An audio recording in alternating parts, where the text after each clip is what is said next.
Akola super speciality हॉस्पिटलवर निजीकरणाची छाया. विधायक साजिद खान यांचा मोठा दावा. रुग्णालय वाचवणं आता गरजेचं.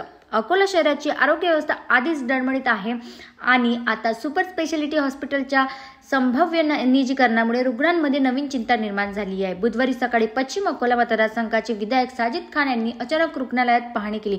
मात्र तेथे जे चित्र समोर आले ते धक्कादायक होते. डॉक्टर बेपत्ता, यंत्रणा बंद, रुग्णालयात गोंधळाचे साम्राज्य. पाहणी दरम्यान समोर आले की ड्युटी स्टोअरमध्ये नाव असताना अनेक डॉक्टर हॉस्पिटलमध्ये हजर नव्हते.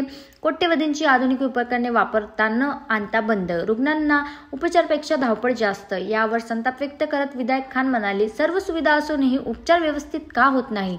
दिन मुंबईत कोणत्या बैठकीत? सूत्रांचा दावा. निजीकरणावर चर्चा. विधायकांनी डॉक्टर संजय सोनवणे यांच्याशी संपर्क साधला असता ते महत्त्वाच्या बैठकीसाठी मुंबईत असल्याचे कळाले. मात्र आरोग्य विभागातील विश्वासार्ह सूत्राचा दावा, ही बैठक सुपर स्पेशालिटी हॉस्पिटलचे संचालक खाजगी संस्थेला देण्याच्या प्रस्तावाची संबंधित होती. विधायक खान यांनी थेट सवाल, सरकारी रुग्णालयात उभं करायला जनतेचे पैसे वापरले आणि नंतर ते निजी हातात द्यायचा, हा कोणता विकास? बॉक्स. जिल्ह्याची आरोग्य व्यवस्था ढासळली. सरपचार. रुग्णालयात मोठ्या प्रमाणात रिक्त पदे. जिल्हा महिला रुग्णालय गेल्या 2 महिन्यांपासून फक्त प्रभारी यंत्रणेवर. तक्रारीचा तडाखा वाढतोय पण उपयोजना दिसत नाही. रुग्णत्रस्त प्रणाली मौन. बॉक्स.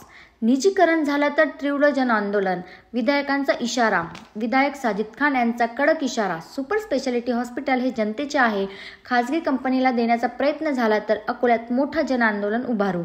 ते पुढे म्हणाले, गरज उपचार सुधारण्याची आहे, रुग्णालय विकायची नाही. शेवटचा मोठा प्रश्न, आरोग्य विभागाला सुधारणा हवी आहे की जबाबदारी झटकायची आहे? रुग्णालयाच्या भिंती शांत आहेत पण रुग्णांची वेदना खूप काही सांगू शकते. आता अकोल्याची नजर सरकार पुढील पावलांवर.